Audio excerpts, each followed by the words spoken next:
entourage that he travels with got trapped in the sibling rivalry between ENLIL and Inky, who ENLIL is the instigator of. Right? So now ENLIL lost, and Anu, he never got involved in the war on anybody's side. But his children don't want to be here. They wasn't supposed to be here this long. So imagine that you go somewhere with your homeboys. It's 10 of y'all. You walk into let's say a club function, yeah, right? And two of your homeboys get to scrapping with each other and bring everybody in the club involved in it except the rest of your crew. They all looking like, what is these two clowns doing? Then he got the whole club fighting like they didn't turn them in the sides. Right? That's what happened. So now the rest of the homeboys with you like, dog, you can brought us in with these clowns. I don't want no parts of that shit.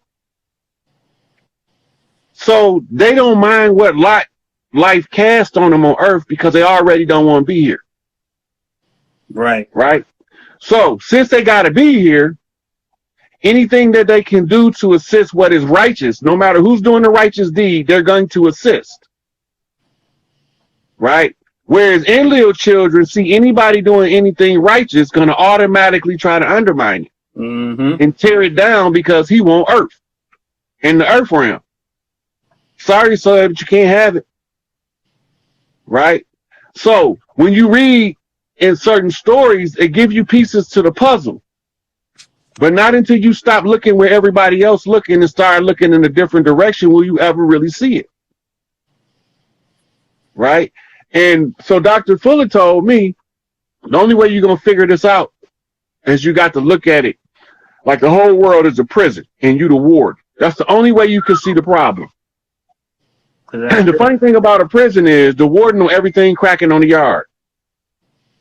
Only people know everything on the yard is what they call gang leaders and the warden. Even the officers don't know everything going on the yard. The inmates keep shit from them. But the warden, for some reason, got a motherfucker somewhere in that bitch telling him all the news. He know everything going on in the penitentiary. He know who fucking with the boys, who fighting on the basketball court, who's selling the dope, who's smuggling it in, which one of these motherfuckers they using the keys to the dope to bring it in. They know which officer you using to bring it in. They know if you're using alternative staff members to bring it in. And whenever they get tired, whenever the prison become problematic to the warden, he shut down your perks. He can't shut them down if you don't know what they is. Right. And he know the nigga that make the knives. He know the nigga that take the hits. Right. The warden know everything, and the only way he could possibly know it, an inmate is telling it to him. He got an inside man. Yep. He got more than an inside man. He got not just an inmate. Right. It got to be a gang leader. It got to be a minister of one of these religious organizations. It got to be a leader of one of these groups that's feeding the information to the warden. Because other than the warden, the only other motherfuckers know everything moving is the niggas that's making it move. So when you start looking at it from the warden, you're trying to look at who on the yard can say what's going on for real. And then you start seeing the dirty players stand out like you looking at a real penitentiary yard. In politics, in religion, in warfare, all in history, right? You can see it all. But as long as you're looking at it from a regular inmate perspective, you can't see shit. You just think you do. So you got to zoom out. Look at the bigger picture. Look at the bigger picture. So then who would you say is the warden? If obviously, I want to say the Pope, but he's still praising somebody that's walking. So the Pope is the front man. He's the what you call chief executive officer working on behalf of MARDUK. MARDUK was ENLIL's warrior son who he relied on for military strategy, and he didn't want to be here either, but he had to come and support his father. So he made a deal with Tahuti that when the shit was over, that and they sealed it with a marriage arrangement, when the shit was over, he'd get Tahuti everything and he'd leave this bitch. And that's exactly what he did. Mm. He only stayed here long enough to fulfill the purpose that he was brought here, which was to fight the Earth War, even though he didn't agree with the war. If you fight a war you don't agree with, you're going to lose. Mm. All of us know that. All of us know that study military strategy. If you fight a war that you don't agree with, you're going to lose. It's a moral bankruptcy that takes place. Right? And you're going to not just lose, but you're going to end up causing an insurrection and be overthrown and deposed by your subjects. Because you're not willing to do what it takes. No, because you don't agree with the war. The war is wrong. In order for you not to agree with it and you righteous in your heart, it got to be basically fundamentally wrong. And if you fight in a war that you know is basically and fundamentally wrong, you have no passion for victory. You have no keenness of perception in order to win the battle. You slipping. You got cracks in the game now. Right? And this is what they've been doing to keep us in this stupor. Because we don't never look at different ways of looking at things. Everybody not supposed to see everything the same way. But we supposed to notice enough to know that I wonder what he's looking at, because if I could see it how he could see it, then we probably can put a bigger piece of the puzzle together. So we all come with our puzzle piece and we have conversations with each other as men. As a man and a woman, or as two women, the individuals from the land are having conversations as casual conversations, but through Freudian slips, subconscious emanations. They're going to be passing critical information about what's going on the land. It's the culture of Earth. We automatically do it, but when we forget that we automatically do it, we can never recall why we was doing it. If you don't know why you're doing it, you're less likely to repeat the successes. But once you know why you're doing it, you're not going to repeat the failures. You're only going to try to repeat the success. Right? So when you look at military action, is a political act of violence. Right? It's a political act of violence for the furtherance of a political agenda.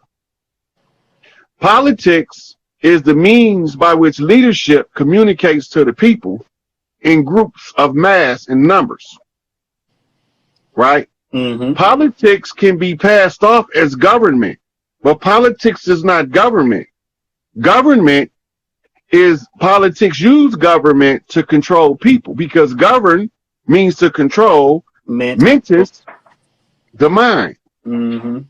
All right. So if the politicians is using government to keep us in control, and this is only a secondary position, who's behind the politician? And that's where we looking. That's where we need to start looking at, right? So there's no coincidence that all of these so-called senators, congressmen, and presidents been some kind of way related. Oh, yeah, not at all. Right? But now, what difference do that make? Becomes the next question. Because this is familial. Bloodline. Right. But not only is it familial, it's also a ruse. It's a ploy. So that you can think that the ones that's pretending to be the politicians is the family that's running everything. So now we got to look at common denominators, right?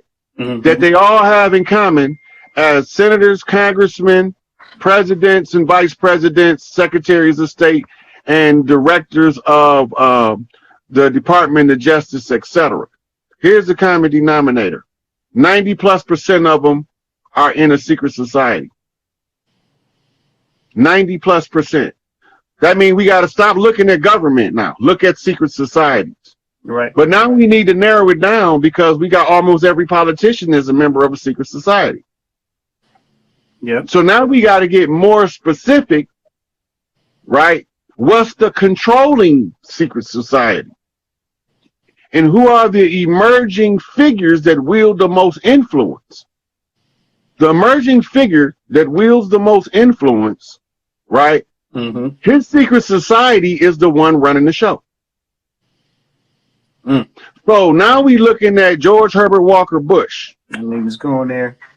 Skull and Bones, right? Skull and Bones. Mm-hmm. Common denominator pops up.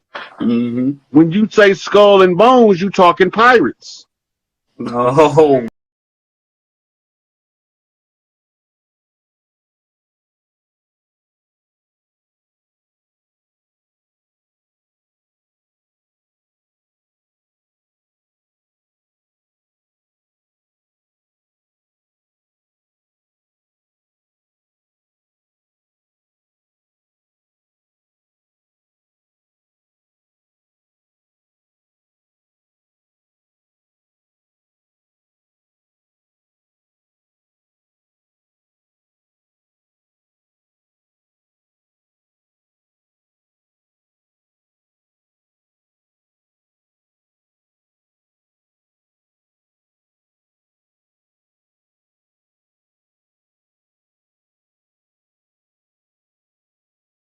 Occupied our land for millennia, for ages, eons, however the fuck they want to say it. But now this is the close of the age, and where they finally allowed the crown prince of heaven and earth to take the test for the 50th galactic seat to be the god seat, male ruler god, with both the mitochondrial birthright from the motherline off of a parthogenic conception of the firstborn of the earthborn, baculate conception, clean birth child, right? So once they understood that that shit had to be unraveled for a motherfucker to know who they is, and then I'm the only one unravel it, then it started making more sense to the people that's watching what's taking place. So the situation now becomes more relaxed, because when the Sweetwater come, that coast, the Gulf Coast, gonna get smacked soon as Nibiru gets far enough out of the position of the orbit to be pulling on the equator, drawing all that water from the underground sources back through back channels to suck it out to the equator. That shit coming back. When that shit come back, it's gonna be a tidal wave running down the dry ass Mississippi. It's gonna be a motherfucking tidal wave rolling up on the Gulf from that water being returned.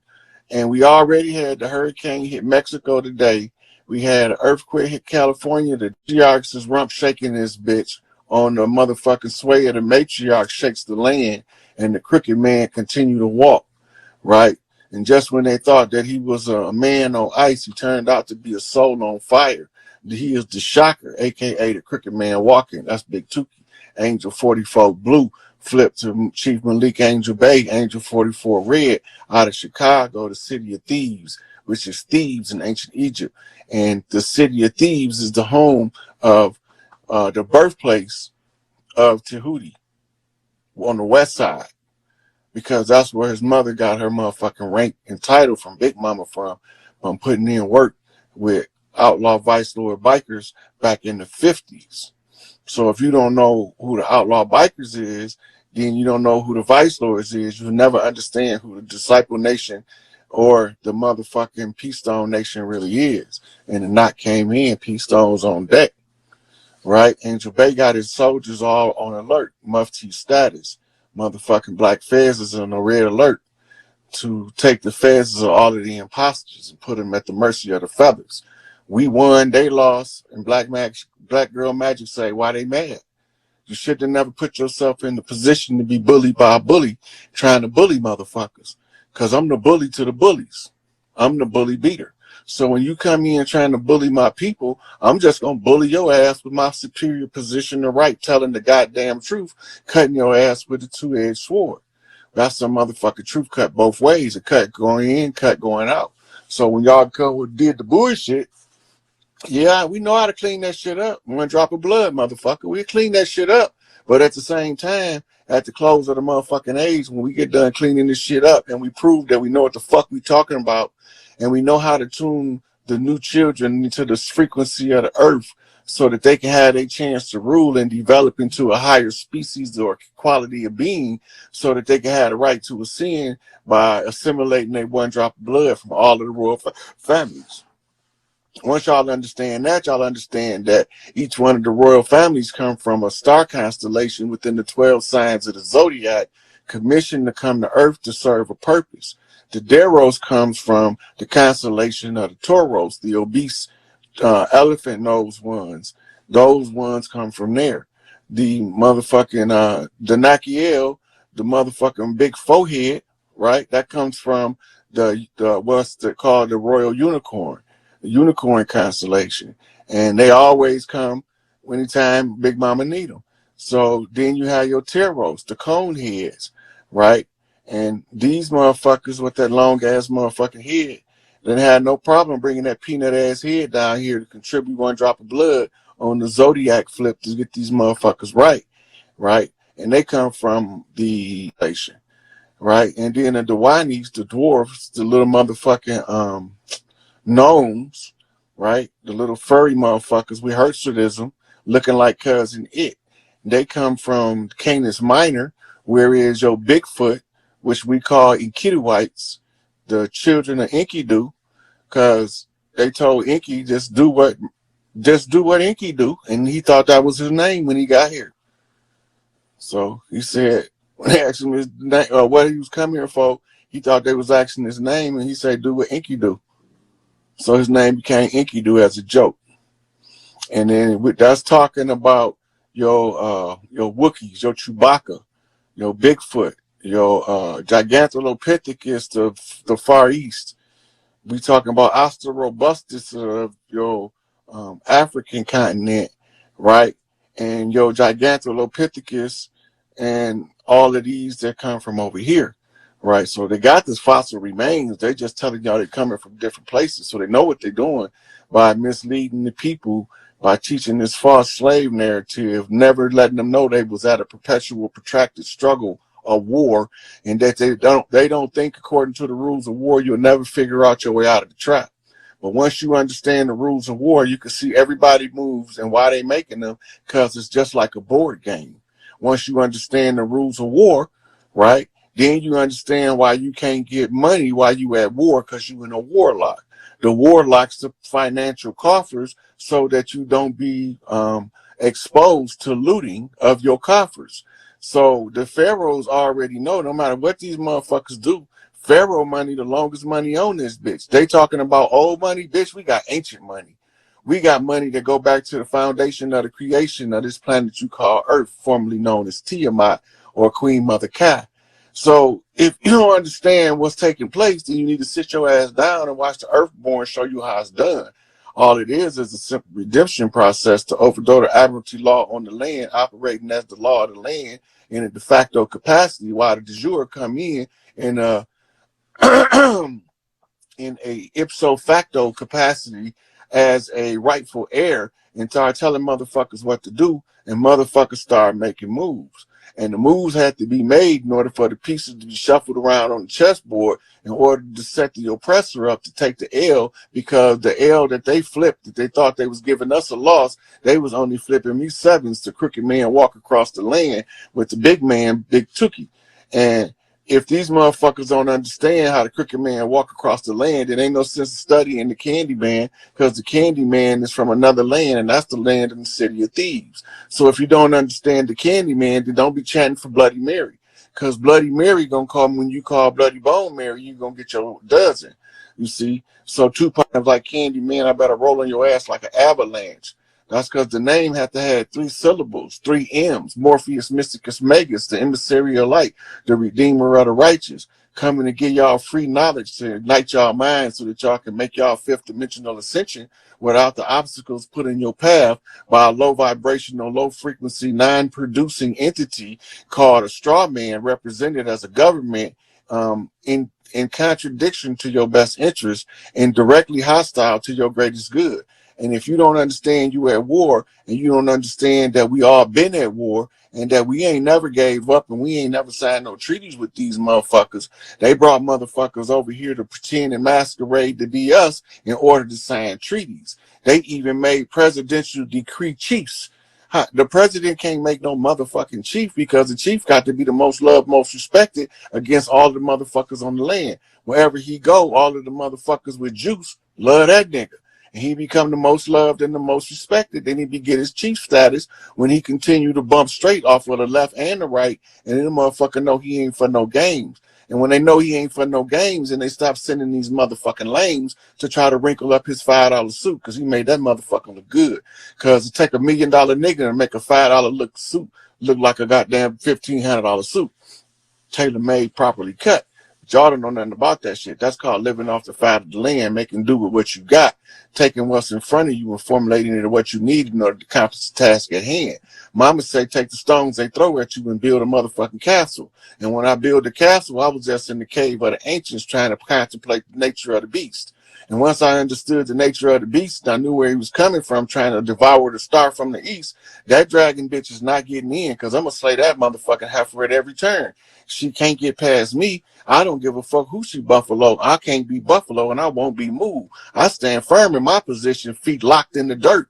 I hold on to this motherfucking North Pole shit, because I'm a motherfucking NWO Northside motherfucking original cousin crew gangster off of this motherfucking north side of Pontiac. That's Chief Pontiac to you motherfuckers who don't know. And since you don't know, I recommend I tell you so you can try to keep up.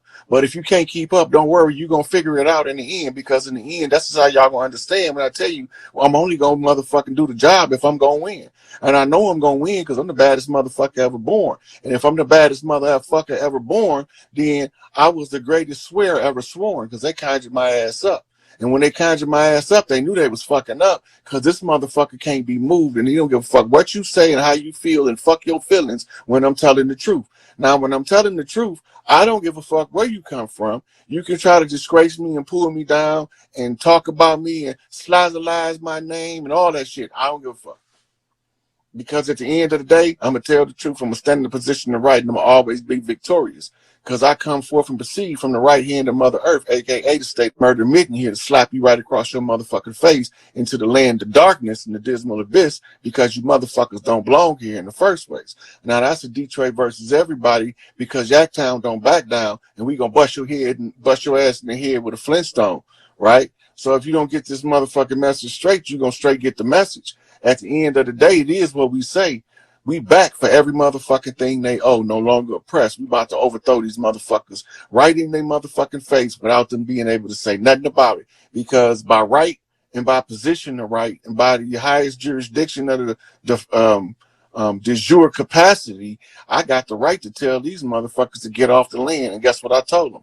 Beat it, bitch. You can't stay here. I don't care where you go, high or low, left or right. But it's one thing is, you won't be sleeping here tonight. Get your motherfucking ass to stepping. And I say high stepping, motherfucker, run with your knees up. Because if one of the motherfuckers get too low, I'm going to bop your motherfucking leg and flip your ass motherfucking 50 flips with this motherfucking AK when it's just the spring.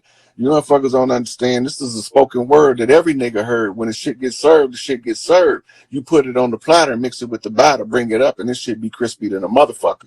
Y'all don't understand what I'm saying. You don't know how to fry chicken. But I can tell you one thing, this chicken gonna be finger licking. That's good. It is, as KFC would say. That was back in the day when they used to be Kentucky Fried, but now they just KFC because they can't see fucking K. And if you can't see K, then you can't fuck with me, because I know that K is the middle, and the middle is the initial of the K, and the K is the 11 on the flip. And if the K is the 11, then the 9 is the dog, and the dog is the familiar, and the familiar is flipped off the knock to the knockback, off a zigzag zig. You know, and put your motherfucking dog in the fight if you think your man can handle the plan.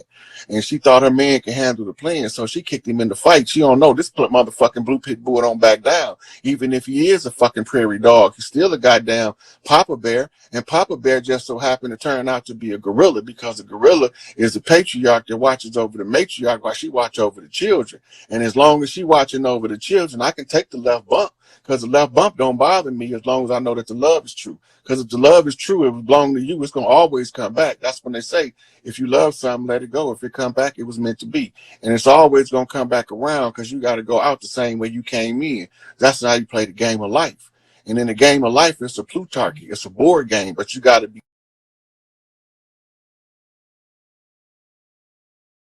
times it's an operation. Just don't touch the sides or you'll hit the buzzer. But if you hit the buzzer, don't worry, they'll lock down the school. You know what I'm saying? If they lock down the school, that means they can't get to you, right? So they have to catch the shooter. And if they catch the shooter, then the shooter will flip out off the 9/11. And the 9/11 flips the shooter, and the shooter in St. Louis, the St. Louis shooter is in the school. And the St. Louis shooter that's in the school is flipping out because he want to spray around shit, right? But he don't understand because he had a longer plan than what the motherfucking man allowed him to continue, because you can't go on, continue doing wrong, because mama say somebody gonna knock your ass right. So you continue to do right and you be the motherfucker that knocked the wrong back on his motherfucking path. Somebody got to be the big dog in this shit to stand up and put down the bullshit. I'm just saying, on my motherfucking watch, we don't do no sacrifices. You get your merits, get your merits up and your demerits. You're going to put in the work, and then you're going to get out the proceeds. If you're going to find the harmony in the relationship, you can balance out and create the best life that you ever had. But you got to be willing to put in the work. If you ain't willing to put in the work, you ain't going to never get past when it start to hurt.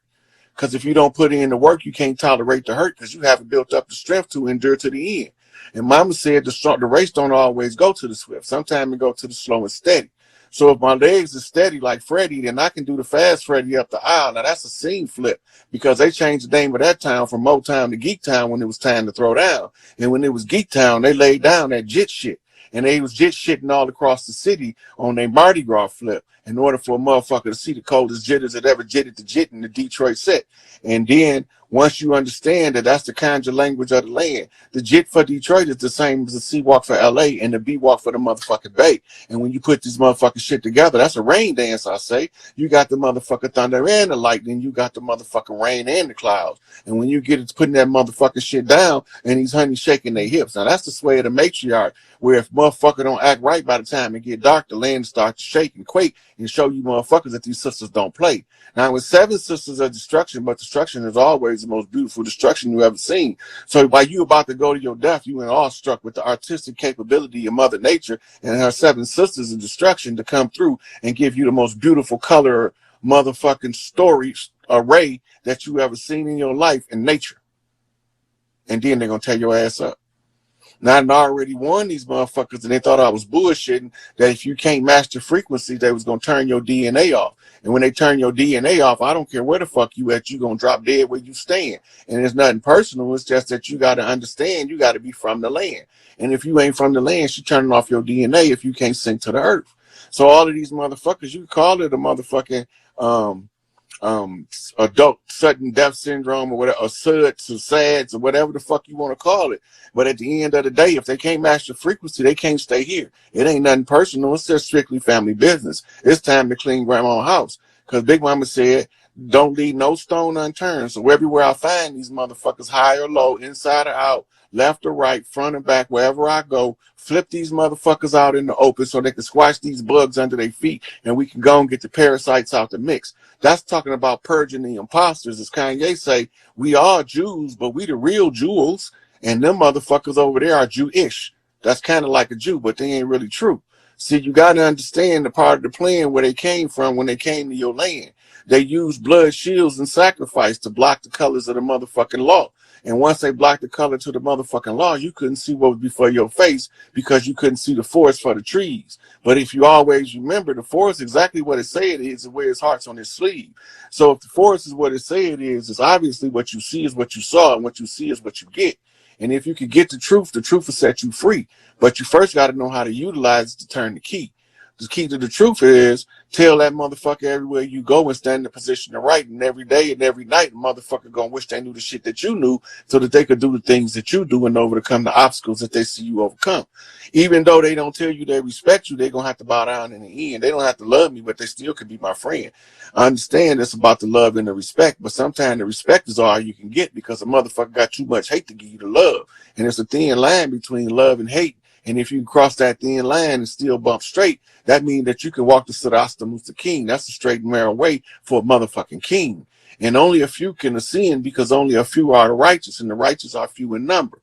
And the motherfucking earth shall be inherited by the meek, and the meek is the alfeminate, and the alfeminate is the feminine, and feminine is the women, and the women are the ones to raise the matriarchy. Because when you put the shit the way it go, the machine run the way it's supposed to be run, and that's the most efficient way to run a government. And if you run it the most efficient way it was meant to run, then it's going to run as smooth as it was supposed to be running. And if it runs as smooth as it want to be running, then the people that's listening, that's falling into the governmental structure of the matriarchy is only going to be able to produce their best life, because there is no other options but in order to live in prosperity, truth, love, and happiness. And if you don't want to live in prosperity, truth, love, and happiness, you can't stay here, because we're going to be vibrating on the wrong frequency, and we're going to agitate your demons, and your demons going to torment your ass for staying in the midst of all of these motherfuckers throwing Mardi Gras across the land from coast to motherfucking coast everywhere.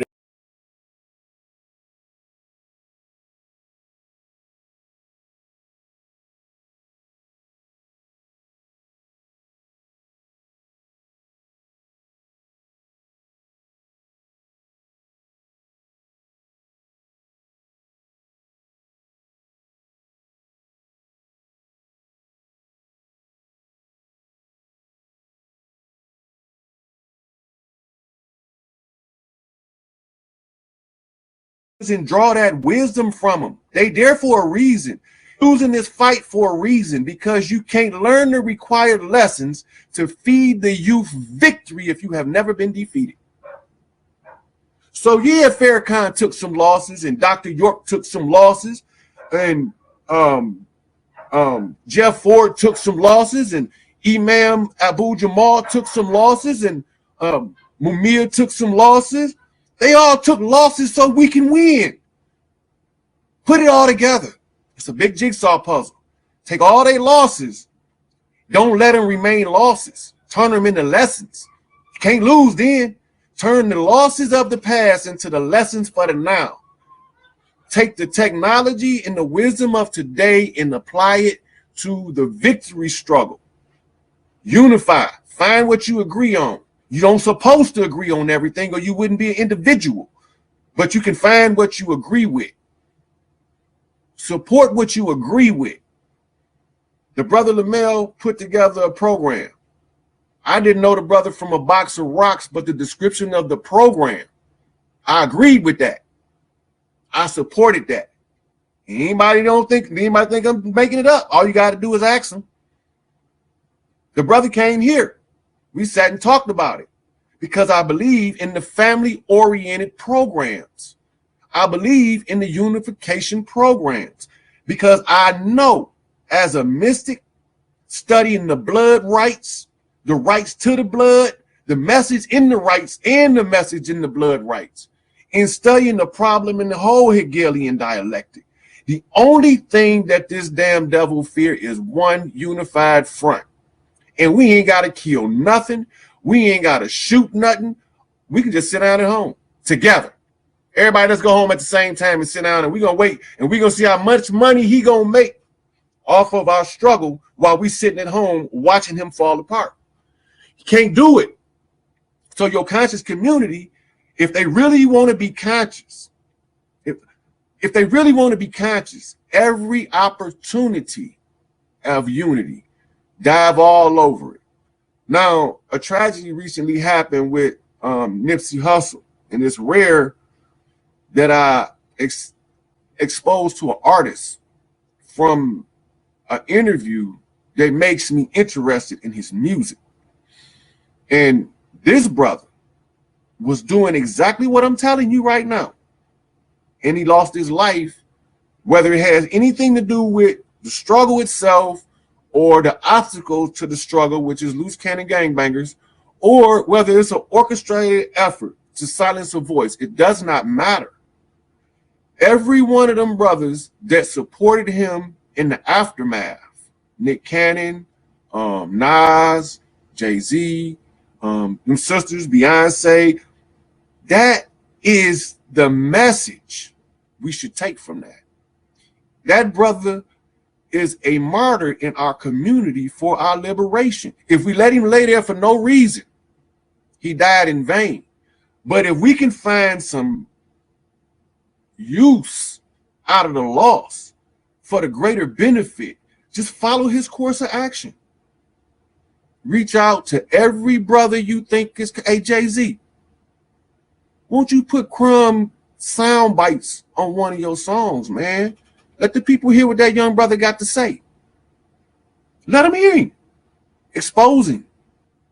Hey, yo, Nas, won't you drop a verse or something with the Tasmaniac over there? You know, reaching out, making them connections. And you don't have to be, it don't have to be every day in the news that you're making connections. Nobody need to know everything you're doing. But you have to be wise enough to know that your enemy does not want you to make any connections. And if the enemy doesn't want you to make any connections, then you should be trying to make every connection. Every connection. If you know a dude that's the police and he got some sensibility of consciousness, he can be used to quell the violence of those that look like him by taking the lead in dealing with those that look like him, as opposed to acting like the ones that don't look like him in pursuit of the ones that look like him. So as Ice Cube say in that notorious NWA song, Black Police Showing Out for the White Cop, it's not really about that, but it comes across as that. See, that blue wall is a whole nother bloodline. That's why they call it the blue wall. Those people that are drafted into it, they have to have a certain makeup, a certain character, especially if they come from certain ethnic groups. You won't take a dude out of a middle-class environment to send him somewhere where he's not going to be able to function. Unless you can find some kind of personality abnormality that would make him work in an adverse condition, which is a mild form of sociopathy, a sociopath. He had to be a mild sociopath in order to go from upper middle class and police to gutter, because he wouldn't have the natural qualities, or else he would have been born in the ghetto.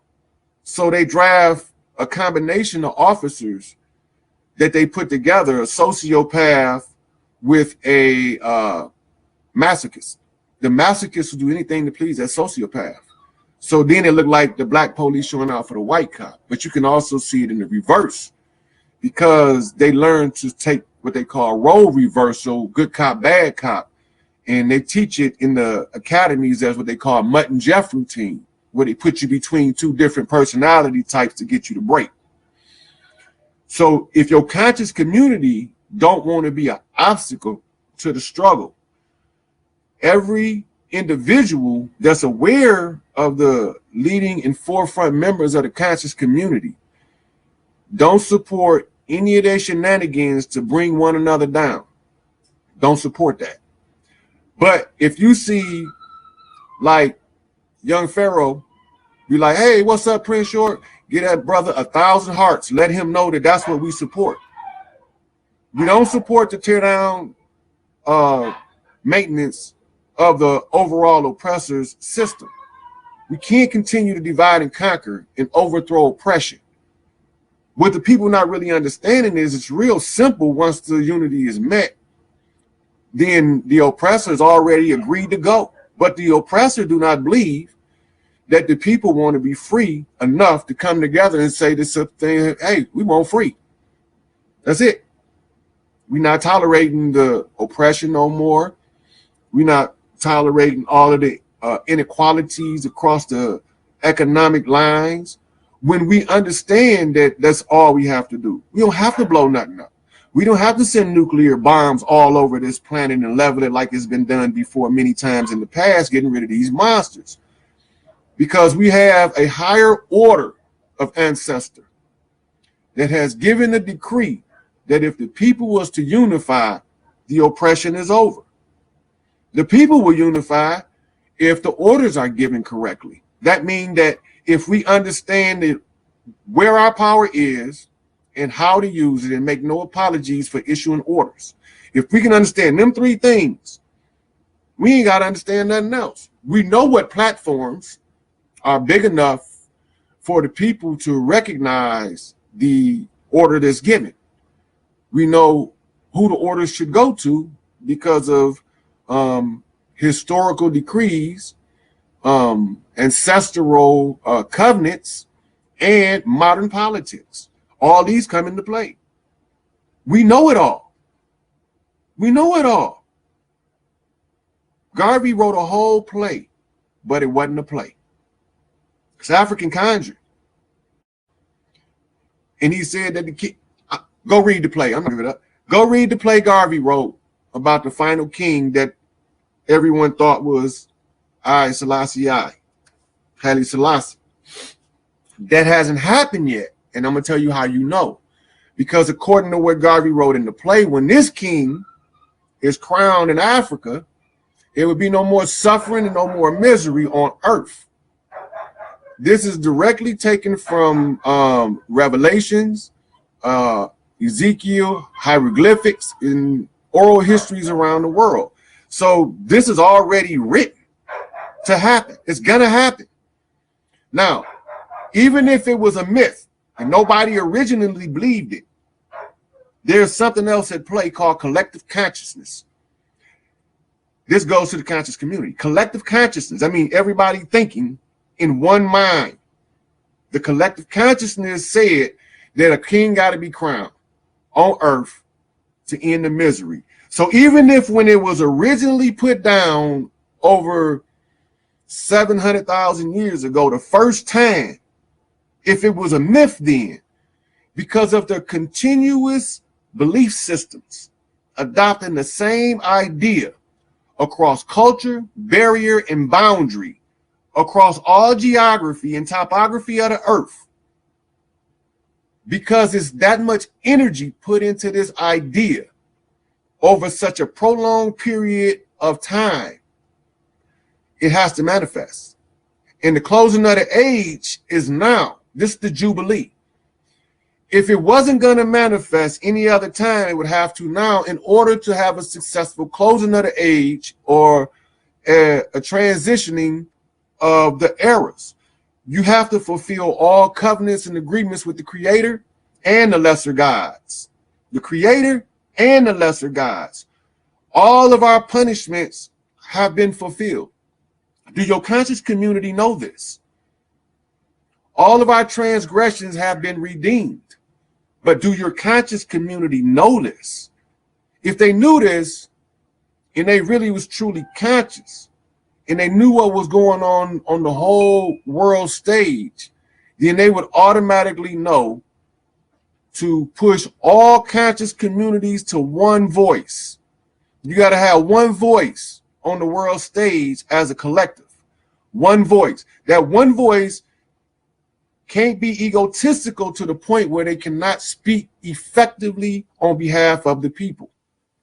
So do not let your conscious community, overinflated egos, and well-read minds seduce you into surrendering your soul for $1. This is bigger than money. Money is a side effect. This is the final awakening of those who have paid a penance for a prior misdeed. Everybody has to have an opportunity to sin. Everybody has to have a chance. Nobody could be deprived. We have to remember that if we're going to be conscious. And so you use events like a tragedy, like a Nipsey Hussle tragedy, to advance the unity. You use a tragedy to advance the unity, because if you do that, it reduces the possibility of the next voice being silenced, because they don't want to keep silencing voices if every time they do it, we get closer instead of separate. If we get closer instead of separate, then they don't want to silence our voices. Now they got to figure out a new tactic, a new strategy. But they have no more strategies if we unify. They're all out of cards. Now, I've been watching all y'all leaders. I'm waiting. They not doing no God shit. They doing some egotistical stuff. You know, I'm watching them. But all they got to do is figure this. If the prophecy of Abraham is in reference to the lost found Negroes in America, and that there's any validity to it, and as Farrakhan said in 1984, it's a significance to that year, George Orwell, that time dictates the agenda. And if you understand the times and you understand the prophecy and you know how to read the signs, you would understand the times. So once you understand that, you will know automatically what the agenda is. It's not rocket science. It's not rocket science. So we at the closing of the age, your conscious community are all in their little bubbles. And we as a collective have to start pushing these bubbles together. We have to start pushing for Pharaoh and Crumb to do a video on something they agree on, not disagree, because the things they disagree on, the science will prove that later, because we don't have the luxury of time left in order to clear up all of the misconceptions instantly like that. We don't have, because it's going to take a whole lot of work to put together what happened, unless you know somebody that was there, like at the fall and like was part of it, and that 3/5 compromise individual sometime kind of way became 5/5 realized and said, oh, that's why we had to endure all of this